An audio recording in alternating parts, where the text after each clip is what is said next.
Today we are going to be shooting the Pistelle X-68 Stormtrooper build. We're going to be doing some continued testing with it, and we're going to be shooting with preheated CO2, 212 grams in the Umerix 2 times 12 gram CO2 cylinder. And we will be shooting the 10 gram AR Tactical Joules, 2 extended mags of 8 each, and we'll see what numbers we put up.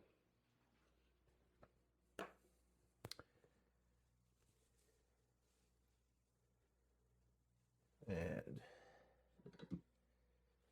it has done 2 preheat cycles, and we'll go ahead and we'll puncture the 2 in the 12 gram, and we'll test with just those 2. We won't do the handle today. We'll just do the preheated CO2 only. All right, so those have been preheated enough. I'm going to turn the preheater off, and we're going to puncture our 2 in the Umerix cylinder.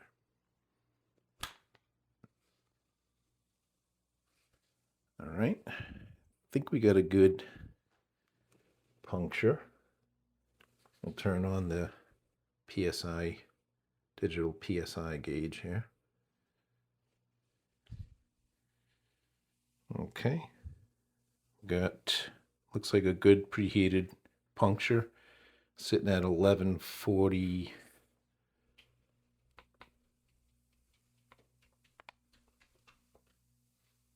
1150 there.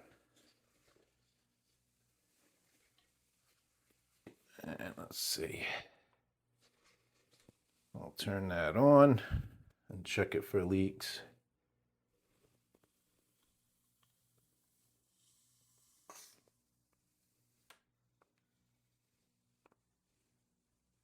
Okay.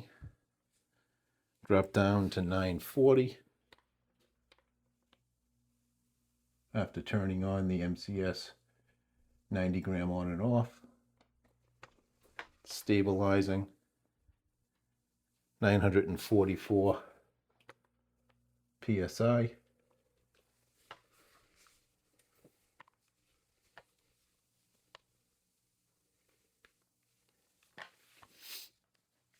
All right. We're going to put this back down so I can put my ears on. And then we'll use the new cranny today and see what we get.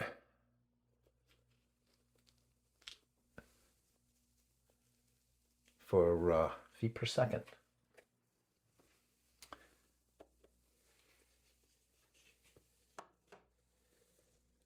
All right, so preheater's off.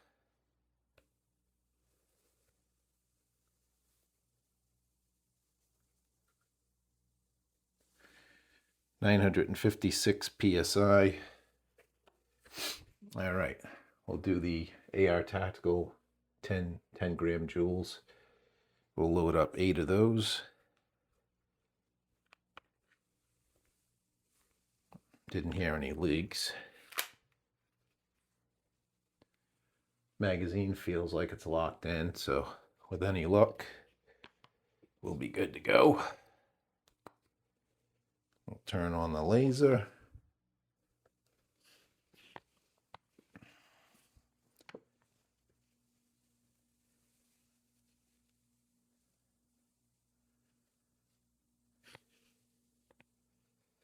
And we'll take our first shot.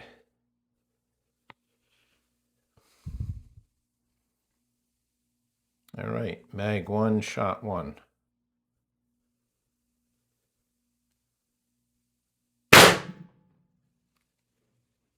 (478.7 feet per second).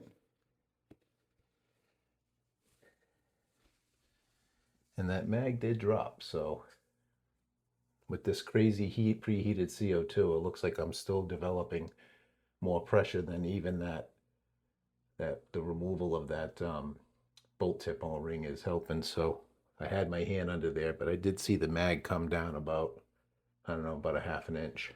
I slid it back in. So, but the good news is I do have a drum mag heading towards me, heading on its way. So I think that's going to end up being my ultimate workaround, at least for this preheated stuff. So we're sitting at, after the first shot, we're sitting at 873 PSI. And I need to fix that. Let me fix my trap.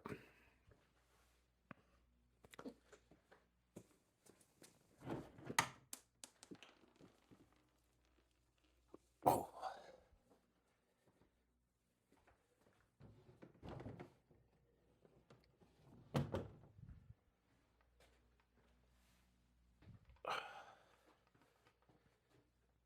That was pretty crazy though. I think I got some pretty good feet per second on that one.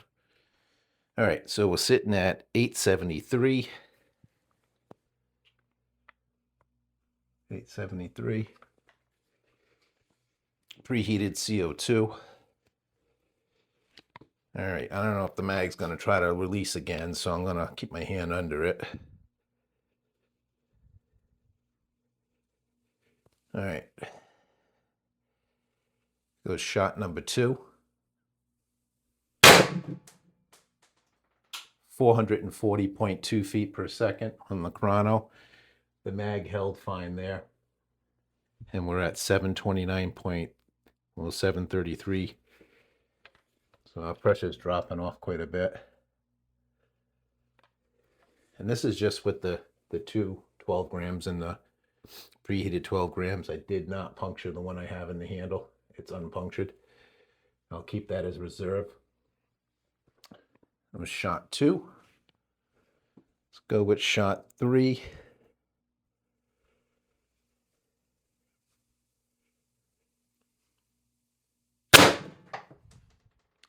$379 feet per second. Shot 3. Magazine didn't move. So it looks like it was only that first shot with over 930 PSI that kind of got the mag to move a little bit.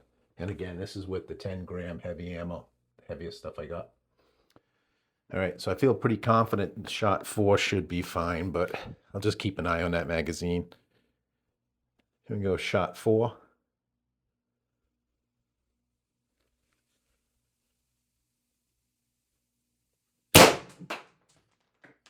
$339 feet per second on shot number 4. Magazine's all right.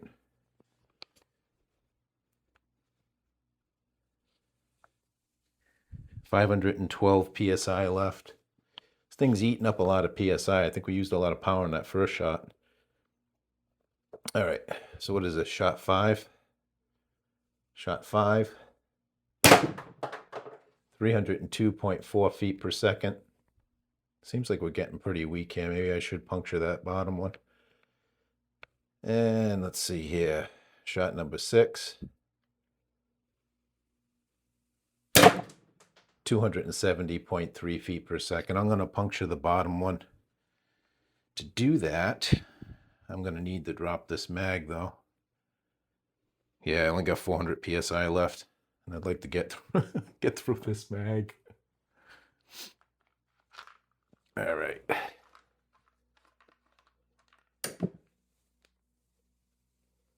All right, so I dropped 2. So let's put those 2 back in, which means I have, oh, that was the last 2 out of the 8-round mag. All right. So let's puncture the handle. There we go. Now we're back up to 708 PSI. Just punctured the handle reserve. I should have just punctured all 3 like I normally do, but I wanted to check something out here to see how it responded with only the preheated. It didn't have the mixture of the cold CO2 with the 2 preheated. All right, so we got 2 left in this one. We're going to shoot those and then we're going to see what else we can get out of it. So that was shot 6, so 7, 8. This should be shot 7.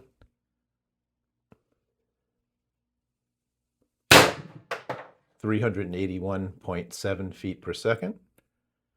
And shot 8, the last one. 368.4 feet per second. And that should be that mag. Mag survived all that high pressure. So they're doing good. This is the mag with the longer spring and the 2-round extended mag end. All right, so we're going to put another 8 rounds of the 10-gram AR Tactical Joules.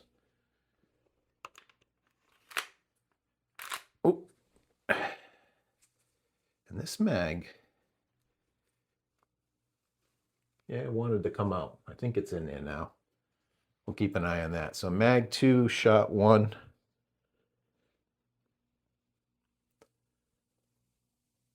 Mag 2, shot 1, 10-gram AR Tactical Joules. 372.2 feet per second, shot 2.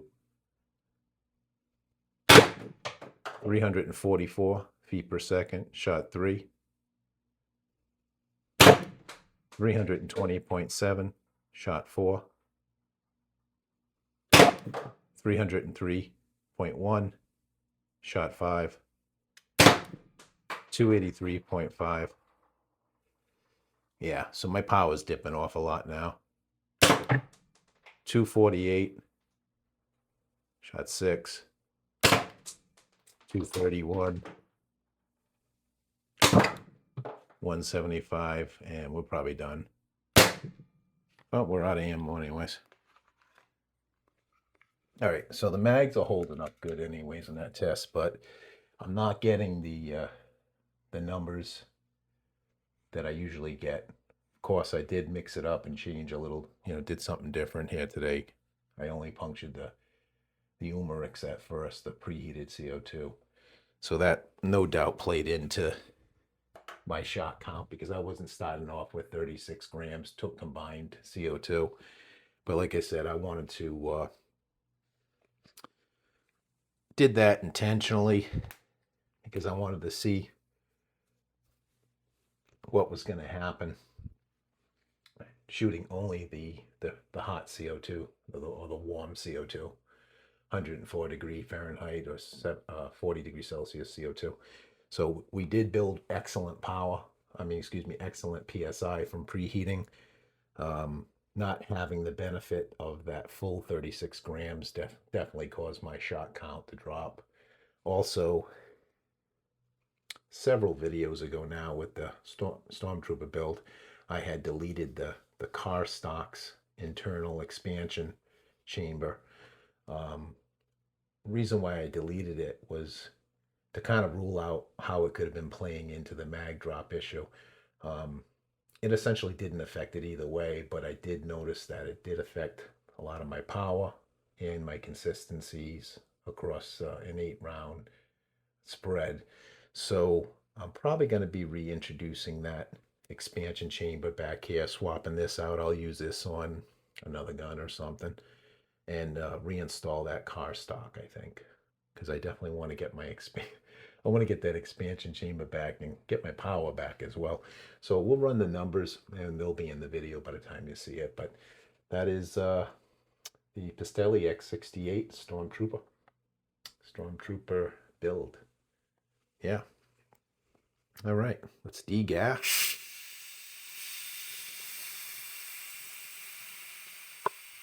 I might as well check my punctures as well. Granted, given the pressure that we developed, I imagine both of these did puncture. And I haven't been having many problems lately since I switched out this puncture cap to one that has a little sharper puncture. Let's close this back up. No leaks in the system, which was good. So, because I was fighting a slight leak at one point. All right, let's take a gander here. Oh, here goes one of my Joules. My Joules rolling around. All right, so our last in.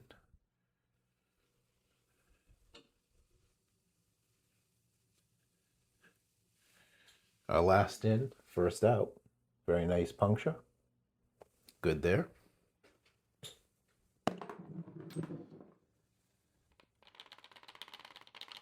Come on, girl. There you are. And first in, last out. Nice tear. Yeah. So both 12 grams had excellent punctures. No problem. That's been working flawlessly now for, oh, how long?